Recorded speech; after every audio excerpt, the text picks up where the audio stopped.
नमस्कार दोस्तों, मैं शुभम रंजन आप सभी का जीएस गुरु स्वागत करता हूं पुनः आप सभी का एक बार Praveen maths class YouTube channel पे। तो जो सीरीज हमने शुरू किया था बीपीएससी टीआरई 4 के साइंस का, वो सीरीज आज हम लोग आगे बढ़ाने वाले हैं। आप लोग बने रहिए और इसे शेयर जरूर कीजिए क्योंकि एग्जाम में 90% से एबव क्वेश्चन यहीं से आने वाले हैं। ठीक है, चलिए बिना किसी विलंब का हम लोग शुरू करते हैं। देखिए, पहला प्रश्न है कि माइटोकॉन्ड्रिया के संबंध में निम्नलिखित में से कौन सा कथन असत्य है। ठीक है, तो हमें असत्य ढूंढना है। अब देखिए यहाँ पे गलत कौन सा है। पहला ऑप्शन कह रहा है कि इसमें स्वयं का डीएनए और राइबोसोम्स होता है। तो क्या ये सही है या गलत है? तो आप कहिएगा कि सर ये तो एकदम सही है क्योंकि माइटोकॉन्ड्रिया में खुद का डीएनए और राइबोसोम्स होता है। दूसरा कह रहा है कि इसे कोशिका का पावर हाउस कहा जाता है। तो ये भी बिल्कुल सही है, इसे power house of the cell कहते हैं। फिर कह रहा है कि इसके आंतरिक वलय को थाइलाकॉइड कहा जाता है। तो ये दोस्तों हमारा क्या है, गलत है। मतलब यही हमारा असत्य हो जाएगा और यही हमें क्या करना था, ढूंढना था। फिर चौथा ऑप्शन क्या है, एटीपी का संश्लेषण इसी के अंदर होता है। तो ये भी बिल्कुल सही है। तो इस हिसाब से हमारा असत्य क्या हो जाएगा, सी नंबर हमारा आंसर हो जाएगा। ठीक है, चलिए तो इसका विश्लेषण हम लोग देख लेते हैं। माइटोकॉन्ड्रिया के आंतरिक झिल्ली के वलयों को क्रिस्टी कहा जाता है, ना कि थाइलाकॉइड। तो थाइलाकॉइड कहिएगा सर कहाँ होता है? तो थाइलाकॉइड जो है ये आपको क्लोरोप्लास्ट के अंदर मिलेगा। ठीक है, क्लोरोप्लास्ट हरित लवक में आपको मिलने वाला है। और माइटोकॉन्ड्रिया के पास खुद का डीएनए और 70s राइबोसोम्स होता है। इसीलिए माइटोकॉन्ड्रिया को हम लोग क्या कहते हैं, अर्ध स्वायत्त सेमी ऑटोनोमस अंगक भी कहते हैं। चलिए नेक्स्ट क्वेश्चन है हमारा कि रेडियो एक्टिव विघटन, रेडियो एक्टिव डीके में उत्सर्जित बीटा पार्टिकल्स वास्तव में क्या होते हैं? तो पहला ऑप्शन है हमारा हाइड्रोजन के आयन। तो ये नहीं होगा। सेकेंड है उच्च ऊर्जा वाले इलेक्ट्रॉन या पॉजिट्रॉन। तो हमारा आंसर यही हो जाएगा क्योंकि जो बीटा पार्टिकल्स है वो उच्च ऊर्जा वाले इलेक्ट्रॉन या पॉजिट्रॉन होते हैं। ठीक है, तो आप यहाँ देखिएगा कि बीटा जो विघटन हो रहा है उसके दौरान परमाणु के नाभिक से तीव्र गति से निकलने वाले इलेक्ट्रॉन या पॉजिट्रॉन होते हैं। ठीक है, फिर अल्फा की अगर हम बात करें तो अल्फा कण जो है वो हीलियम नाभिक होते हैं। और गामा किरणों की बात करें तो ये उच्च ऊर्जा वाले विद्युत चुंबकीय तरंग होते हैं। ठीक है, चलिए नेक्स्ट क्वेश्चन है हमारा मानव शरीर में एंटीबॉडीज का निर्माण मुख्य रूप से किसके द्वारा होता है? पहला ऑप्शन हो गया आपका आरबीसी, ये नहीं होगा। सेकेंड ऑप्शन है प्लेटलेट्स, नहीं होगा। थर्ड है हमारा बी लिम्फोसाइट। तो ये बी लिम्फोसाइट हमारा क्या हो जाएगा, आंसर हो जाएगा। ठीक है, और जो लिम्फोसाइट है ये किसका पार्ट है? तो ये लिम्फोसाइट डब्ल्यूबीसी का पार्ट होता है। और डब्ल्यूबीसी को ही हम लोग क्या कहते हैं, सोल्जर ऑफ द बॉडी कहते हैं। ठीक है, चलिए तो नेक्स्ट आप यहाँ पे देख सकते हैं कि बी लिम्फोसाइट एक प्रकार के श्वेत रक्त कोशिकाएं डब्ल्यूबीसी हैं, जो कि एंटीजन के जवाब में प्लाज्मा कोशिकाओं में परिपक्व होकर विशिष्ट प्रोटीन यानी एंटीबॉडीज का क्या करते हैं, स्राव करते हैं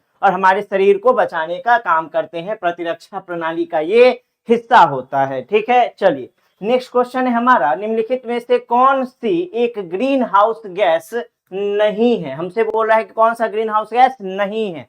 तो हमारा ऑप्शन है, पहला ऑप्शन है हमारा वाटर वेपर। तो ये ग्रीन हाउस गैस होगा। ठीक है, नेक्स्ट है मीथेन। तो ये भी ग्रीन हाउस गैस होगा।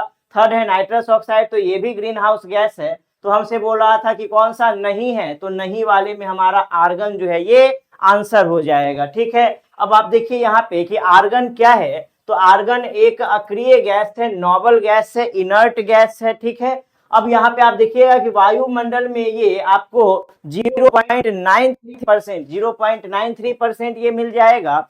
फिर ग्रीन हाउस प्रभाव में योगदान नहीं करता है क्योंकि ये अक्रिय गैस है। आप देखिएगा ग्रीन हाउस में कौन कौन आएगा, तो ग्रीन हाउस गैस में आपका आ जाएगा जलवाष्प, carbon dioxide, methane, nitrous oxide. ये सब कुछ मेन हमारे इंपॉर्टेंट ग्रीन हाउस गैस हैं। ठीक है, चलिए नेक्स्ट देखते हैं कि केपलर के ग्रहों के गति के द्वितीय नियम लॉ ऑफ एरियाज के अनुसार ग्रहों का क्षेत्रीय वेग एरियल वेलोसिटी कैसा रहता है? तो ये जो पहले सबसे पहले तो आपको ये याद रखना है कि ग्रह गति का नियम किसके द्वारा दिया गया था? तो ग्रह गति का नियम दिया गया था केपलर के द्वारा। ग्रह गति के 3 नियम केपलर के द्वारा दिए गए थे। तो ये जो हमारा सेकेंड लॉ है इसमें बोल रहा है कि क्षेत्रीय वेग कैसा रहता है। तो क्षेत्रीय वेग जो है इसका हमेशा क्या होगा, नियत होगा, कांस्टेंट होगा। ठीक है, चलिए तो यहाँ आप देखिएगा कि केपलर का दूसरा नियम मतलब क्षेत्रफल का नियम कहलाता है। आपसे सीधे सीधे पूछ सकता है कि पहला नियम क्या कहते हैं, तो पहले नियम को कक्षा का नियम कहा जाता है, लॉ ऑफ ऑर्बिट कहा जाता है। दूसरा नियम हमारा हो जाता है क्षेत्रफल का नियम हो जाता है। ठीक है, तो यह बताता है कि सूर्य को ग्रह से मिलाने वाली रेखा समान समय में समान क्षेत्रफल तय करती है। इसका यह अर्थ हुआ कि ग्रह का जो क्षेत्रीय वेग है वो हमेशा क्या रहता है, नियत रहता है, हमेशा कांस्टेंट रहता है। ठीक है, चलिए एक और बात आपको ध्यान में रखना है कि यह किस पर कार्य करता है, तो यह कोणीय संवेग संरक्षण, कंजर्वेशन ऑफ एंगुलर मोमेंटम का यह क्या है, परिणाम है। चलिए नेक्स्ट क्वेश्चन है हमारा कि एंजाइम पेप्सिन किस माध्यम में सक्रिय रूप से कार्य करता है। तो ये जो एंजाइम पेप्सिन है, सबसे पहले आपको ध्यान में रखना है कि ये प्रोटीन का पाचन करता है और ये पेट में स्रावित होता है। तो आप देखिएगा कि हमारे पेट में क्या हो रहा है, एक पेप्सिनोजेन पहले स्रावित होता है और फिर उस पेप्सिनोजेन को सक्रिय करने का काम कौन करता है, HCl करता है। ठीक है, HCl करेगा, उसको सक्रिय करेगा और पेप्सिनोजेन को वो चेंज किया पहले पेप्सिन में और तब जाकर के पेप्सिन टूटता है हमारे पेप्टाइड या फिर पेप्टोन में। तो ये हमारा आंसर हो जाए HCl क्या है, तो HCl आप कहिएगा कि सर ये तो एसिड है, तो ये हो जाएगा हमारा अम्लीय माध्यम हो जाएगा। ठीक है, अब देखिए यहाँ पे कि पेप्सिन अमाशय से स्रावित होता है। पहला बात आपको याद रखना है कि पेप्सिन कहाँ से स्रावित होता है, अमाशय से स्रावित होता है, जहां HCl की उपस्थिति के कारण माध्यम अत्यधिक अम्लीय, जिसका HCl यहाँ पे आपको याद रखना है पीएच वैल्यू 1.5 से लगभग 2 के आसपास हो जाएगा। यह अम्लीय वातावरण पेप्सिनोजेन को सक्रिय पेप्सिन में बदलता है। ठीक है, पेप्सिनोजेन को चेंज करेगा पेप्सिन में और तब जाकर के ये जो है टूटेगा, ये जो प्रोटीन है आपका ब्रेक हो जाएगा किसमें, पेप्टोन में या फिर पेप्टाइड में। ठीक है, चलिए नेक्स्ट है हमारा ऑस्टियोपोरोसिस बीमारी का संबंध शरीर के किस अंग या प्रणाली से है। तो ऑस्टियोपोरोसिस जो है ये आपका हो जाएगा कंकाल तंत्र, हड्डियों से संबंधित है। ठीक है, कंगाल नहीं होगा, कंकाल होगा यहाँ पे।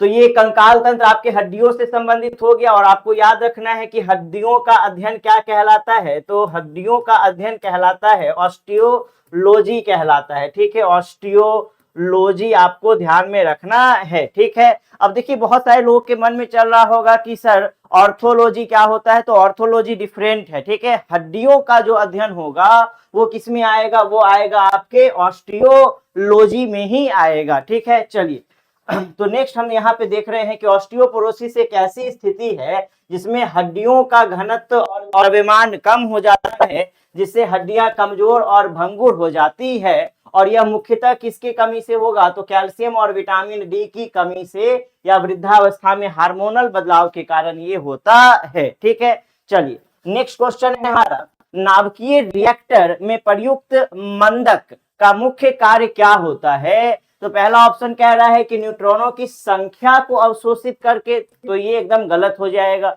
नेक्स्ट है तीव्र गति वाले न्यूट्रॉनों की गति को धीमा करना, तो ये हमारा सही, यही हमारा राइट क्या हो जाएगा, ऑप्शन हो जाएगा। ठीक है, तो आप यहां देखिएगा कि न्यूक्लियर रिएक्टर में हम उपयोग किसका कर रहे हैं, यूरेनियम 235 का हम उपयोग करते हैं कि विखंडन से निकलने वाले न्यूट्रॉन बहुत तीव्र गति के ये होते हैं। ठीक है, फिर आप देखिएगा कि इसमें जो सतत श्रृंखला अभिक्रिया हो रही है, जो चेन रिएक्शन हो रहा है, तो चेन रिएक्शन बनाए रखने के लिए थर्मल न्यूट्रॉन मतलब कि कम गति वाले की हमें क्या होती है, आवश्यकता होती है।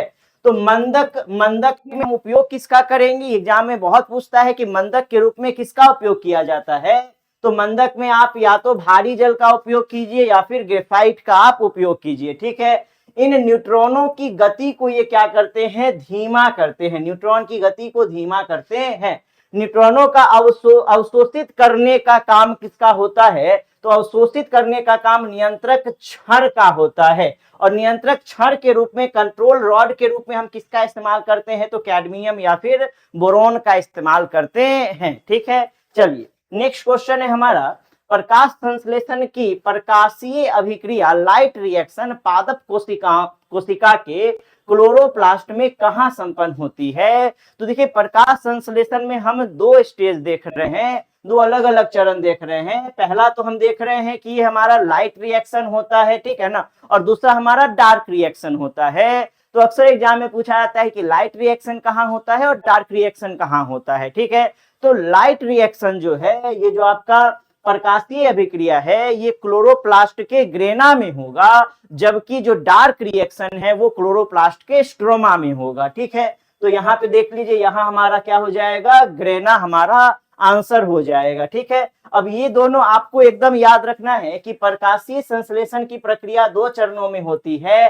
पहला क्या बताए थे आपका, लाइट डिपेंडेंट लाइट रिएक्शन आप जिसको कहिएगा, क्लोरोप्लास्ट के कहाँ हो रहा है, क्लोरोप्लास्ट के ग्रेना या फिर थाइलाकोइड झिल्ली में होती है, जहां क्लोरोफिल सूर्य के प्रकाश को अवशोषित करके क्या करती है, तो एटीपी और NADPH का निर्माण करती है, ठीक है। और यहीं पर हम क्या देखते हैं, तो वाटर का ऑक्सीडेशन होता है, जल का ऑक्सीडेशन होगा और वहां से ऑक्सीजन बनेगा, ठीक है। चलिए नेक्स्ट हम देखते हैं कि दूसरी जो है वो अप्रकाशीय अभिक्रिया है, डार्क रिएक्शन है, या आप कहिएगा केल्विन चक्र, ठीक है। तो ये जो है आपका क्लोरोप्लास्ट के स्ट्रोमा में द्रव भाग में होती है, जहां कार्बन डाइऑक्साइड से क्या होगा, तो ग्लूकोज का संश्लेषण होगा। मतलब हम कह सकते हैं कि डार्क रिएक्शन में ही क्या होता है, कार्बन डाइऑक्साइड का रिडक्शन होता है और ग्लूकोज बनता है, ठीक है। चलिए नेक्स्ट हम देखते हैं। चलिए तो हमारा यहीं तक था आज का सीरीज। फिर हम लोग मिलेंगे अगले सीरीज में, अगले क्लास में हम लोग मिलेंगे और इसी प्रकार आपके क्वेश्चंस करवाए जाएंगे, आप लोगों को एनालिसिस दिया जाएगा, बताया जाएगा। और यदि किसी को पीडीएफ की आवश्यकता है तो आप वो भी ले सकते हैं, कमेंट बॉक्स में आप जो है वो पीडीएफ जो लिख करके आप भेजिए, उसके बाद आपको भेजा जाएगा, ठीक है। चलिए तो आज के लिए इतना ही, मिलते हैं हम लोग अगले क्लास में, तब तक के लिए जय हिंद जय भारत।